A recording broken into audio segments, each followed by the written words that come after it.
Hare Krishna. So reading from Srimad Bhagavatam 1:9:27, we are discussing the purport.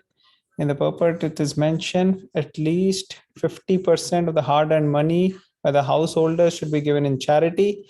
And the example Natasha Mataji gave is of Rupa Goswami. So Rupa Goswami, he was showing by his example how 50% of the money, hard-earned money, he had given in charity. And what did he do with the remaining 50%?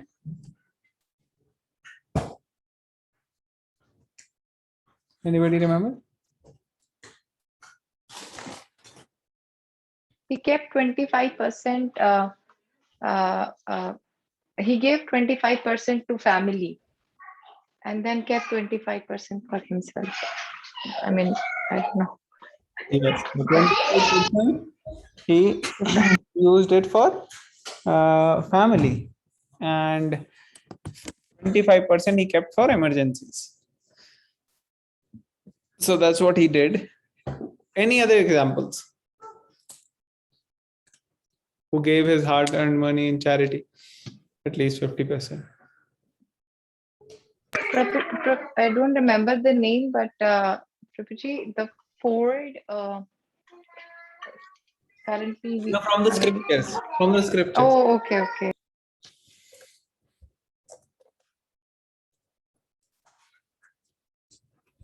Anyone?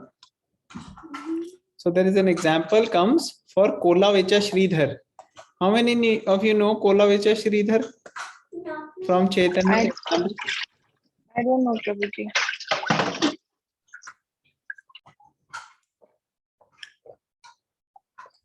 Great personality, great devotee of Lord Chaitanya Mahaprabhu. So comes in Chaitanya Charitamrita. Kola Vecha means one who sells banana or banana leaves, like that. Banana leaves, these kind of things. So he was selling bananas and he was getting some barely few paise, maybe 8 or 10 paise a day he was earning. And out of that, or maybe in a week, I don't know, but he was using majority of it for worshipping Mother Ganges, and little bit he will keep for his own maintenance. So that is another example which comes.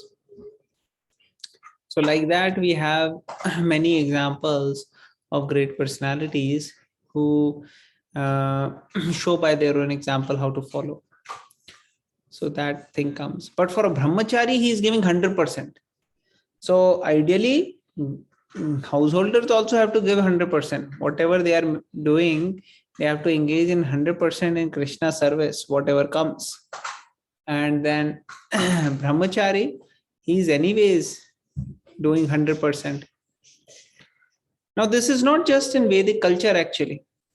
In all, even other religions, they have their own system. Just give me 1 second.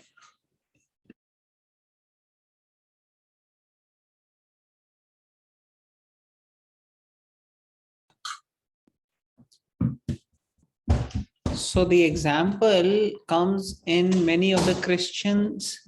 You see, there are nuns or sisters who work as doctors or nurses, and their whole paycheck actually goes to the church.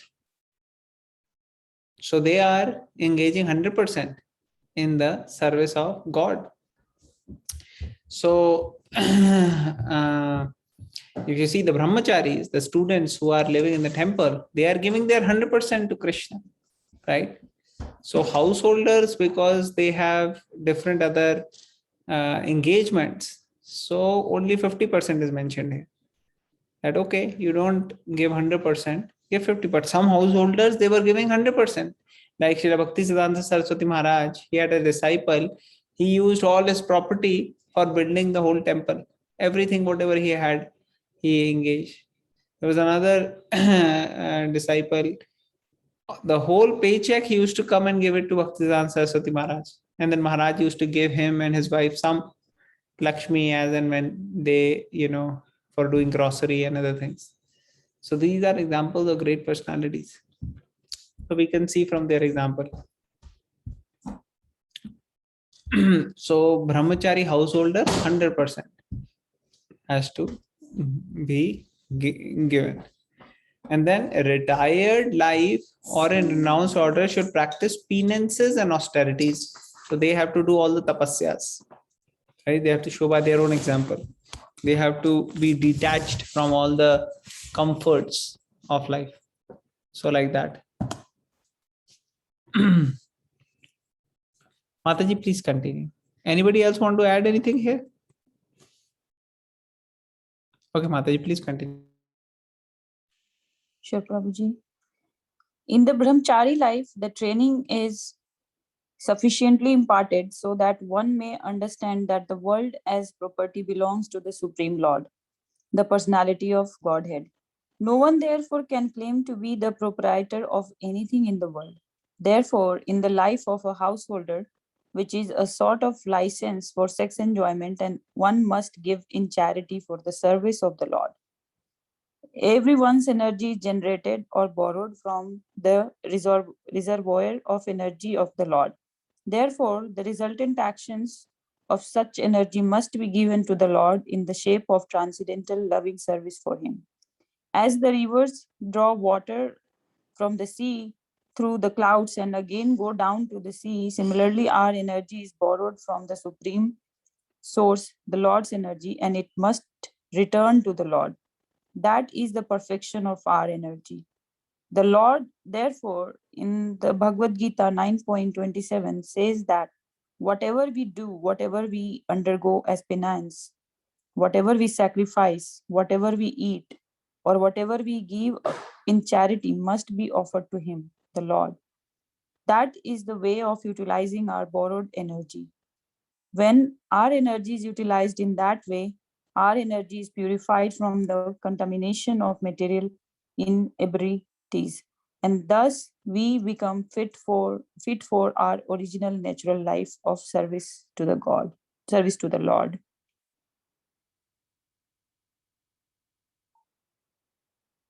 Aage Thank you, Mataji.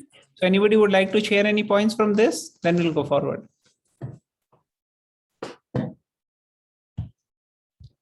Okay. So maybe somebody else can read this next paragraph. Raja Dharma. I can read. Raja Dharma is a great science, unlike modern diplomacy for political supremacy. The kings were trained systematically to become munificent and not merely be tax collectors. They were trained to perform different sacrifices only for the prosperity of the subjects. To lead the prajas to the attainment of salvation was a great duty of the king. The father, the spiritual master, and the king are not to become irresponsible in the matter of leading their subjects to the path of ultimate liberation from birth, death, diseases, and old age. When these primary duties are properly discharged, there is no need of government of the people by the people. In modern days, the people in general occupy the administration by the strength of manipulated votes, but they are never trained in the primary duties of the king, and that is also not possible for everyone. Under the circumstances, the untrained administrators play havoc to make the subjects happy in all respects. On the other hand, these untrained administrators gradually become rogues and thieves and increase the taxation to finance a top-heavy administration that is useless for all purposes. Actually, the qualified brahmanas are meant to give direction to the kings for proper administration in terms of the scriptures like the Manu Samhita and Dharma Shastras of Parashar. A typical king is the ideal of the people in general, and if the king is pious, religious, chivalrous, and munificent, the citizens generally follow him. Such a king is not a lazy, sensuous person living at the cost of the subjects, but alert always to kill thieves and dacoits. The pious kings were not merciful to dacoits, and the thieves, in the name of nonsensical ahimsa, non-violence. The thieves and dacoits were punished in an exemplary way so that in the future, no one would dare commit such nuisances in an organized form. Such thieves and dacoits were never meant for administration as they are now. Hare Krishna.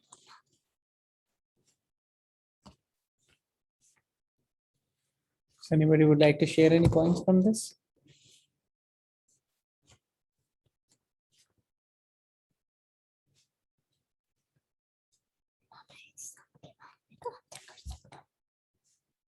So Rajadharma was the science which was spoken by Bhishma Pitama. Actually, I'm so sorry, I don't know the context, the shloka that we just read. I'm just sharing based on the lectures that I recently heard. Rajadharma is basically the science that was shared by Bhishma Pitama to Yudhishthir Maharaj. And there is a whole parva in the Mahabharata that is dedicated to this. Bhishma Dev's instructions to Yudhishthir Maharaj as to how to lead his kingdom, his praja, in the matters of dharma.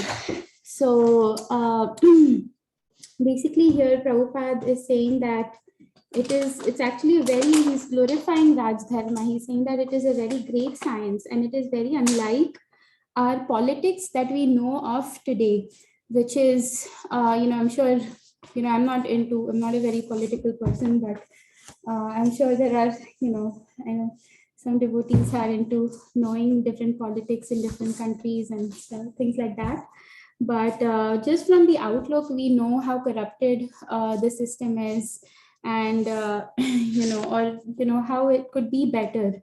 And actually, if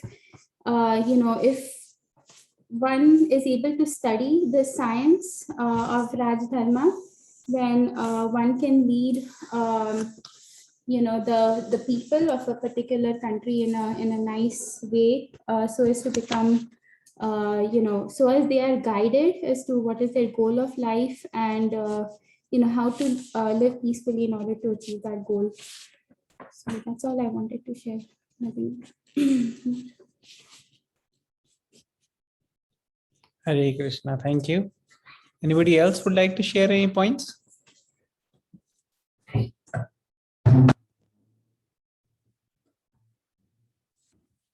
we'll read the next one. Anybody would like to read the next paragraph, taxation law?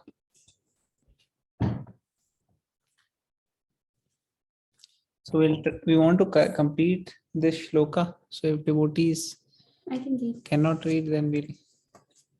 The taxation law was simple. There was no force, no encroachment. The king had a right to take 1/4 of the production made by the subject.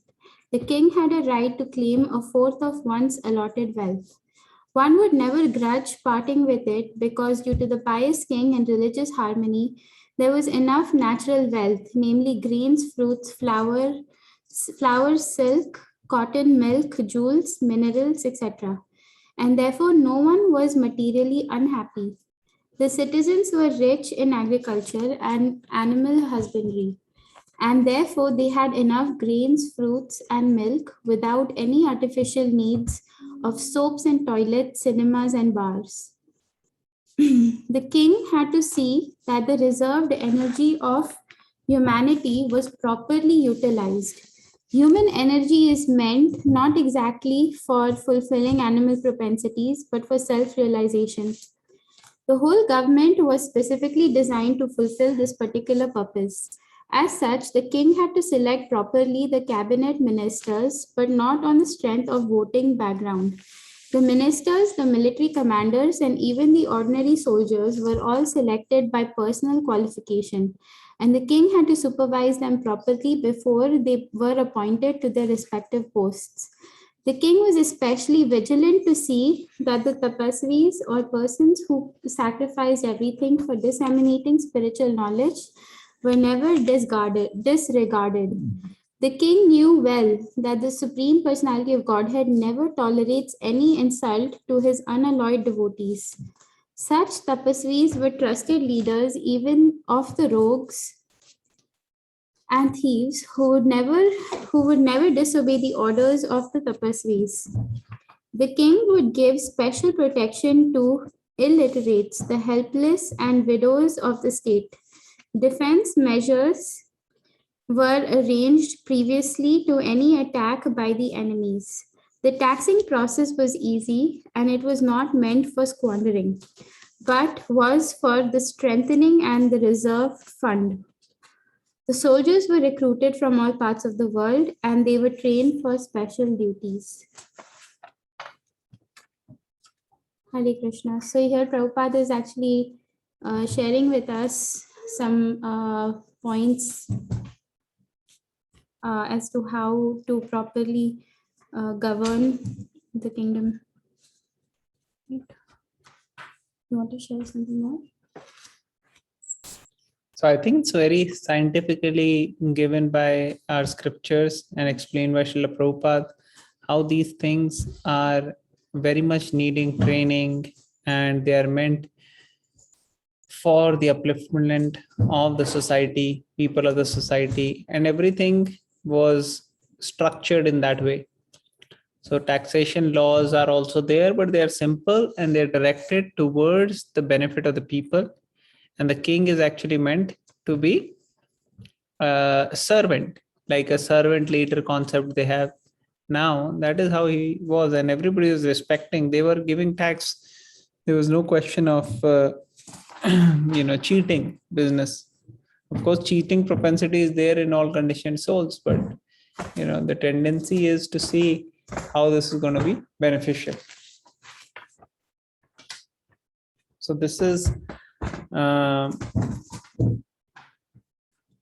the Vedic system was structured, and because the leaders were trained, so Brahmins were trained, they were very well exemplary. So then the Kshatriyas were automatically very, very well trained nicely by the Brahmins. So when the Brahmins were training the Kshatriyas, they will take pride in sacrificing their own comforts for the sake of the country or nation or the people of the nation, like that. And all the different sciences, training was given for everything, even for learning how to govern, how to take care of the people, like we were discussing yesterday.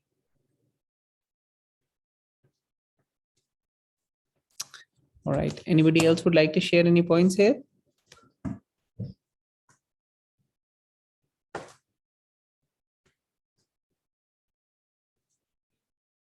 Okay, we'll go next. So who would like to read this next one? I can read, Prabhuji. Just 1 minute. I can.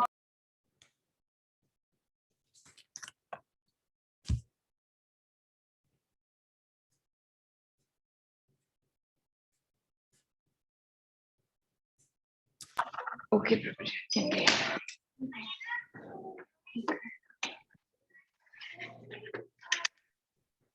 As far as salvation is concerned, one has to conquer the principles of lust, anger, unlawful desires, avarice, and bewilderment.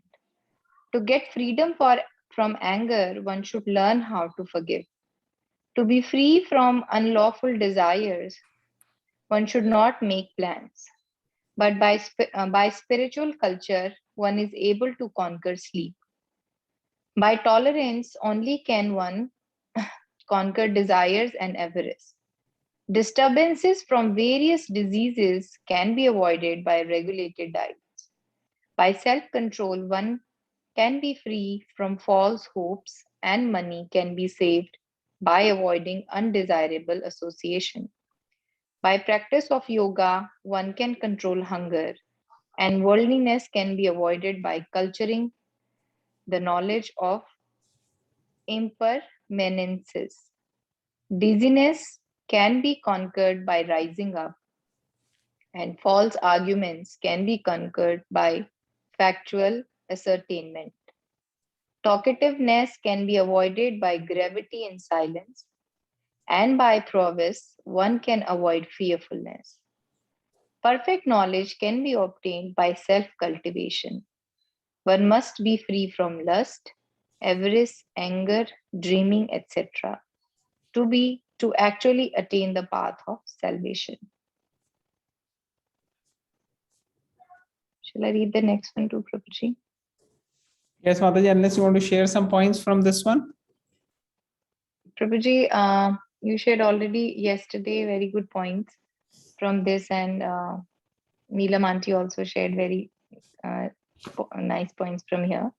But as we read, this is very self-explanatory, and it's just Prabhupada is explaining the way of the benefits of being in devotional path, being in Krishna consciousness. That by there are so many things which we are doing, and because of that we are suffering. But if we simply just control these things, there can be a lot of problems can be avoided. Like yesterday, like this point, like by spiritual culture, one is able to conquer sleep. So when we are following the Krishna consciousness, there is a routine one has to follow, a diet one has to follow, association one has to avoid, and desires one learn to avoid, or not desiring material things. So by following the path of devotional service, there are many things in life which we are struggling to conquer. But if we simply follow the path of Krishna consciousness, we see that these problems actually can be avoided very easily, or can these desires can be conquered very easily. So it reminds me of the shloka that if you give a higher purpose to your mind, and then your mind will not disturb you, because it's like a monkey, it keeps jumping, and your mind is always full of thoughts, it cannot sit quiet.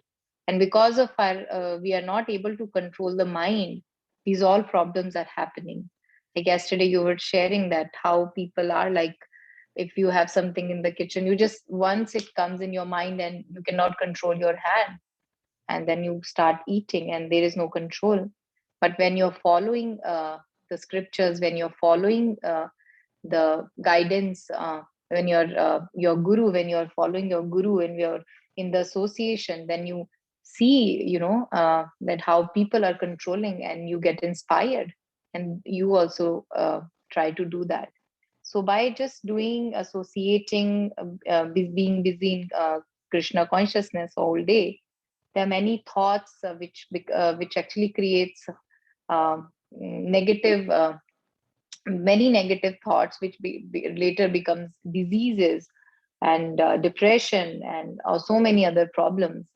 And by not eating properly, there are so many disease people are so that is why it is very this Krishna consciousness is very helpful to actually set up a perfect routine for human life.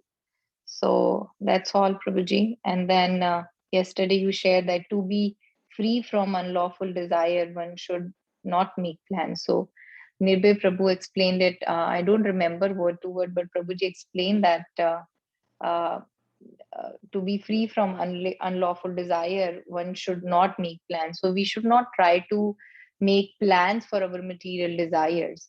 I mean, we should make plans according to Krishna consciousness. We should make plan according to guidance of our guru, so that these unlawful desires we don't have to fulfill. And then, because these desires only bind us in a birth of in the cycle of birth and death, which is very difficult to overcome. So by non-desiring, because if you're thinking about Krishna consciousness, you're following the rules and regulations, then automatically your material desires, they actually decrease. And and talkativeness can be avoided by gravity and silence. So you were sharing that how these great personalities, when they talk with I don't remember exactly the word you used, Prabhuji, but they are so mindful of the words they are using, and they have the control of that vacho vegam, because they know what they are talking. But generally, I mean, I talk about myself. I talk first and then think. So these are you learn by scriptures that how important uh, to learn art of talking. Today I was listening some lecture, and in that it was said that uh, God has given you two eyes, 2 ears, but He has given you only one tongue. So you should be very mindful in your talking, because if God has given you something, so you should understand the right purpose. So, and then whenever you're using your tongue, it should be used for somebody's benefit, and your word should be rightly chosen. And then you should try to talk more scriptures, more about Krishna. And that's all, Prabhuji, I can share from this. Hare Krishna.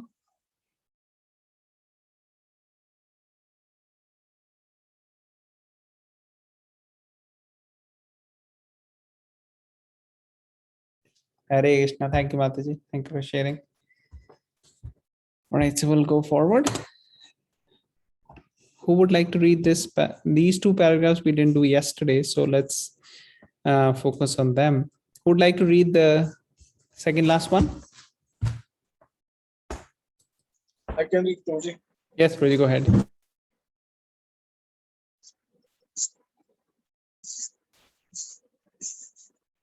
As far as the women class are concerned, they are accepted as a power of inspiration for men. As such, women are most powerful than men.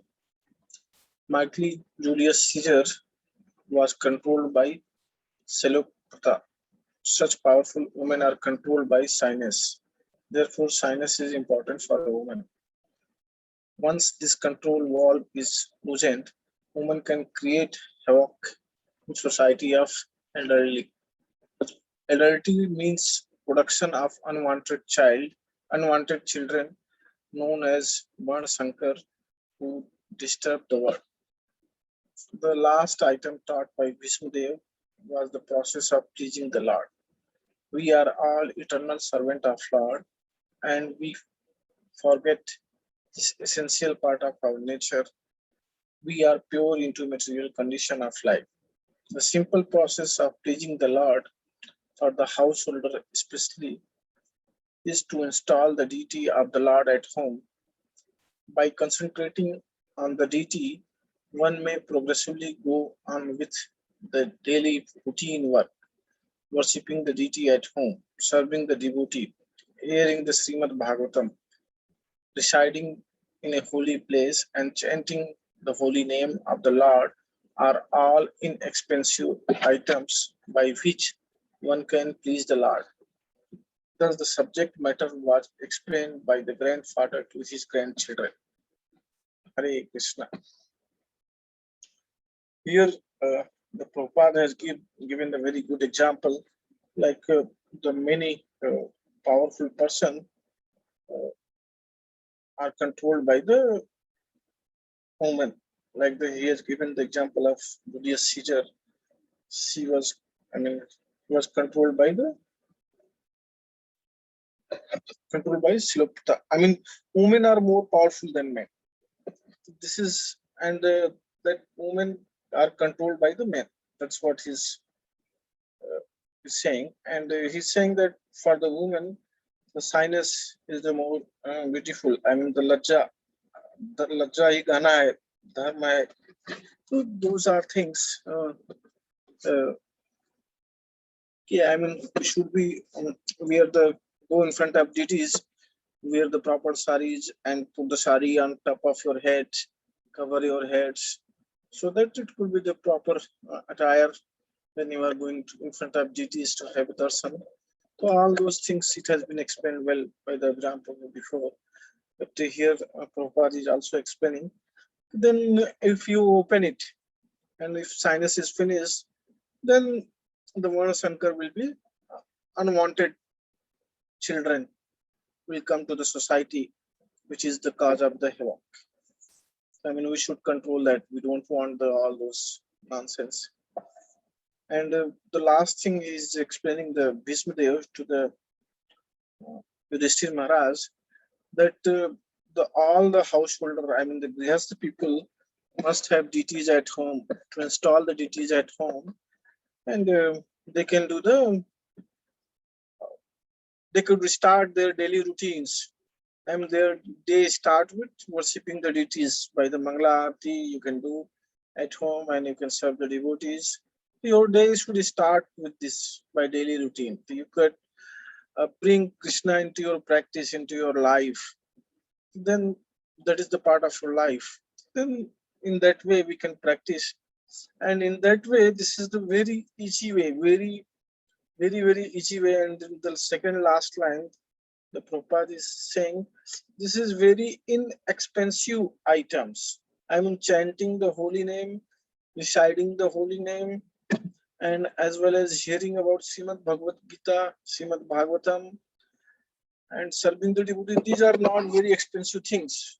So then, as we discussed, like 50%, 25%, 25%.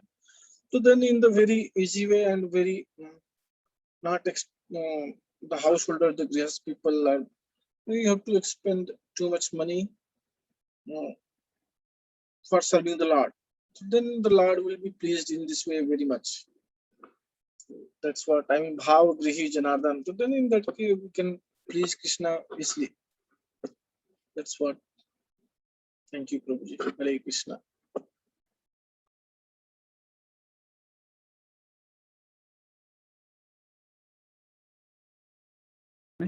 Thank you, Prabhuji. Thank you so much for sharing. Who else would like to share from this?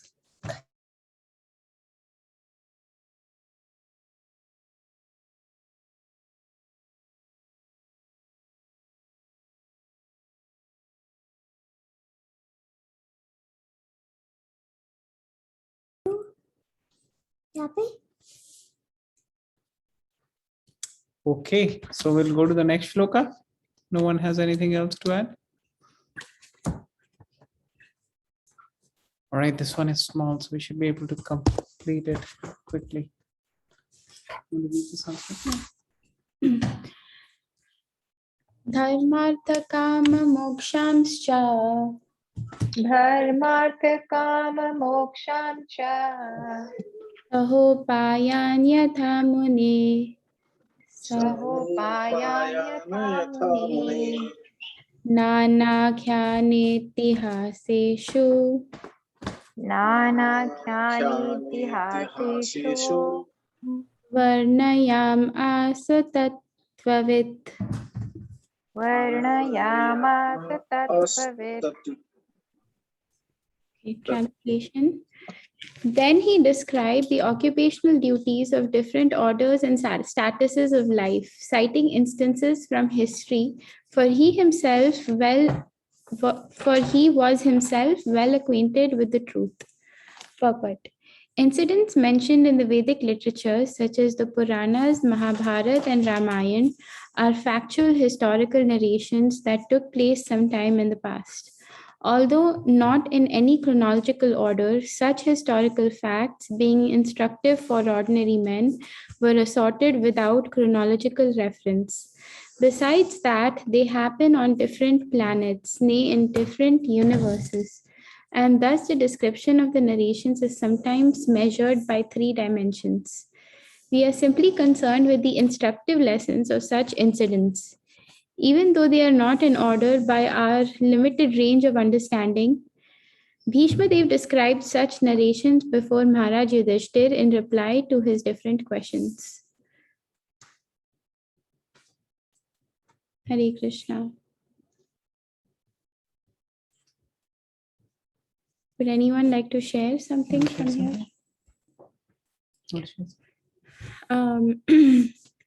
Actually, there are actually in India, we know there are so many, of these ancient Vedic literatures.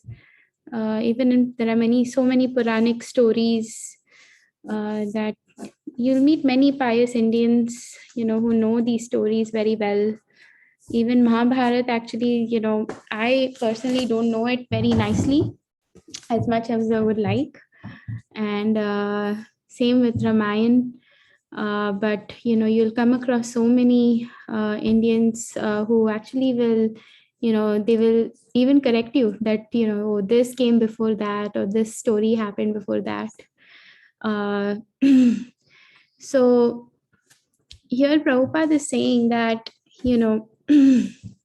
these historical facts actually they're very instructive, and actually there's no real chronological reference, um, but we are simply concerned with the instructive lessons of such incidents. So that is our main goal of understanding those stories, is to simply understand what is the instructive lesson that we can get out of that particular story.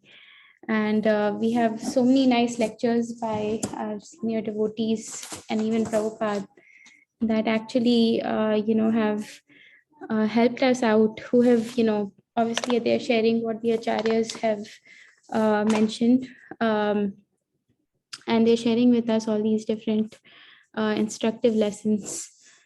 So that's the point Prabhupada is making here, that I understood. Thank you. So sometimes when we hear these scriptures, we get a little into timelines, like what happened before or after. But here Prabhupada is saying these are not necessarily chronological, especially the Puranas, because based upon the question and answers from different time periods and different yugas, different things are being mentioned, and some of these may not be necessarily in this same planet also. So when people were sometimes asking, "Oh, this is the exact place, Prabhupada, where this particular Leela happened, or some particular Leela happened for those pastimes which were, let's say, not so common. Let's say something happened to Narad Muni or Narasimhadev or something totally different." Prabhupada actually not necessarily emphasized on those aspects. Like South India, some places there where this particular pastimes happened, Prabhupada, they asked to Prabhupada. Prabhupada did not necessarily bent upon it too much. He was more focused that we learn the inference from the particular pastime rather than trying to figure out where exactly it happened. So of course, Krishna's pastime we know happened in Vrindavan, and we have the Goswamis and the others who excavated the places. So we have those evidence for there. And Lord Chaitanya's pastimes we had in Navadvip, and we have devotees who are who have evidence of that. But for other pastimes, generally, it wasn't so much of an issue of chronology or dates or place.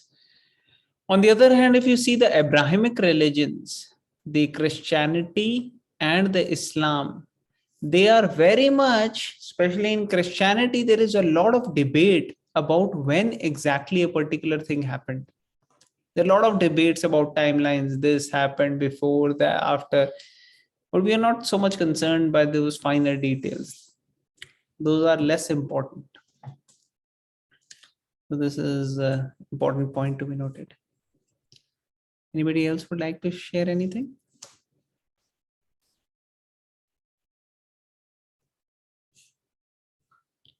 Okay, otherwise we'll conclude for today. We'll continue tomorrow. Is that okay? Okay, Prabhuji. Shrimad Bhagavatam की जय, श्रील प्रभुपाद की जय।